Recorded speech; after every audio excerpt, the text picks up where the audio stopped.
Siu, saya Ale dan ini Ale bercerita. Kali ini saya akan menceritakan pengalaman saya dalam menonton film berjudul Gara-Gara Warisan. Film ini disutradarai oleh Muhatli Aco dan diproduseri oleh Ernest Prakasa dan dibintangi oleh Oka Antara, Indah Permatasari, G. Pamungkas, Yayu Unru, Ira Wibowo, Ernest Prakasa, Sheila Dara, Lukman Sardi, Lydia Kandau, dan Hesti Purwadinata.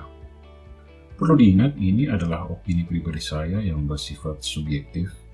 Bisa saja Sio semua memiliki opini dan pengalaman menonton yang berbeda.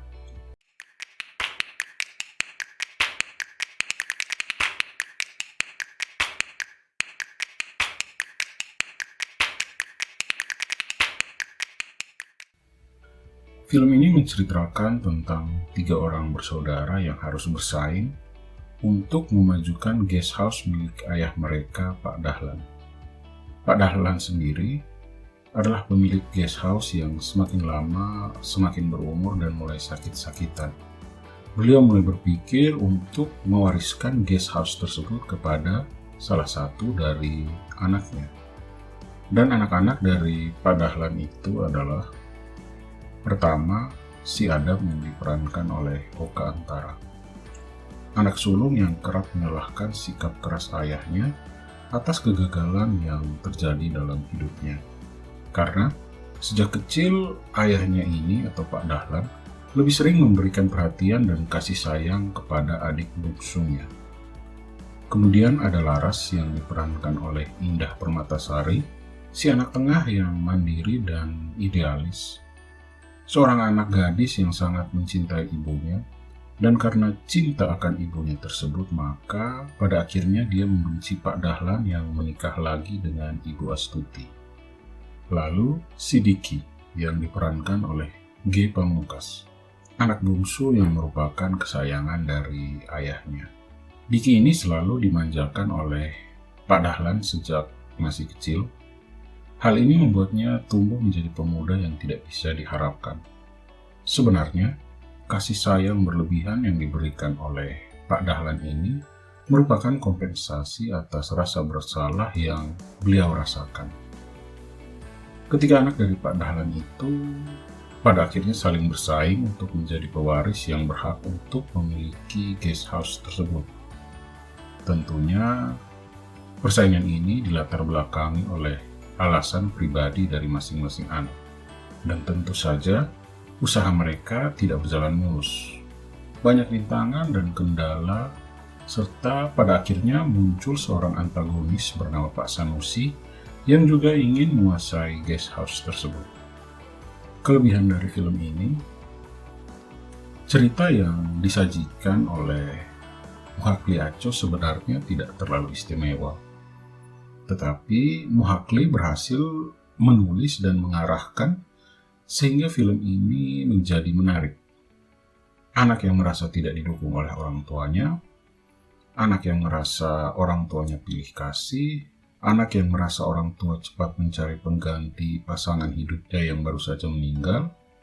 Ini adalah beberapa latar belakang pendukung dari cerita film ini. Mungkin karena sang penulis dan yang mengarahkan film ini adalah orang yang sama, sehingga penggambaran dari skrip film ini sehingga menjadi film itu sangat tepat sasaran. Lalu, akting dari para pemain dalam film ini saya akui bagus banget. Oka Antara, Yayu Unru, dan Ira Wibowo cukup kuat dalam memainkan peran mereka masing-masing. Tetapi yang benar-benar menarik perhatian saya adalah akting dari Indah Permatasari sebagai anak kedua yang baik hati, penyayang, dan independen serta keras kepala. Laras dalam film ini terlihat cantik sekaligus mandiri. Adegannya ketika menangis di sisi Lydia Kandau dan Marini Suryo Sumarno benar-benar mengharukan. Dan juga adegan dia beradu argumentasi dengan Ernest Prakasa yang terjadi beberapa kali dalam film ini benar-benar sukses menggambarkan bahwa dia adalah seorang perempuan yang memiliki pendirian. Cameo-cameo dalam film ini juga bisa menjadi pengisi yang baik.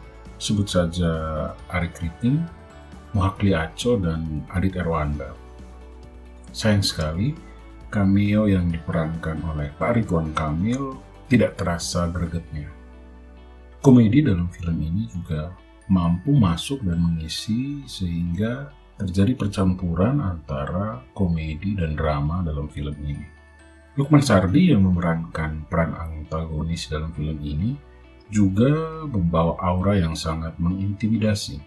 Walaupun Lukman Sardi tidak mendapatkan screen time yang banyak, tapi tetap meninggalkan kesan yang lumayan mendalam.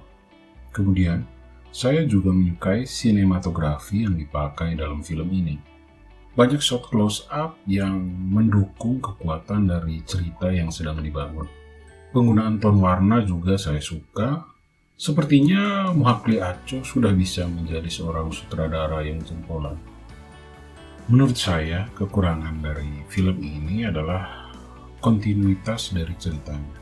Inti konflik dalam film ini adalah ketika diketahui adanya uang yang hilang dari rekening milik guest house.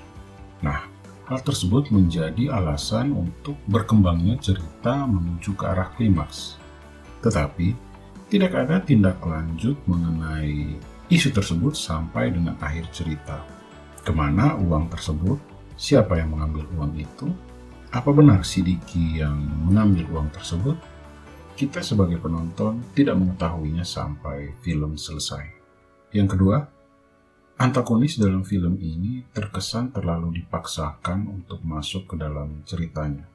Di awal memang sudah dikasih petunjuk kalau Pak Sanusi ingin membeli guest house dari Pak Dahlan.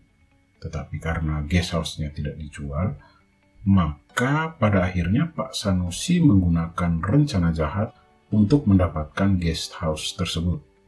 Nah, jalan cerita menuju rencana jahat Pak Sanusi ini terkesan terlalu kebetulan, dipaksakan, dan kurang smooth.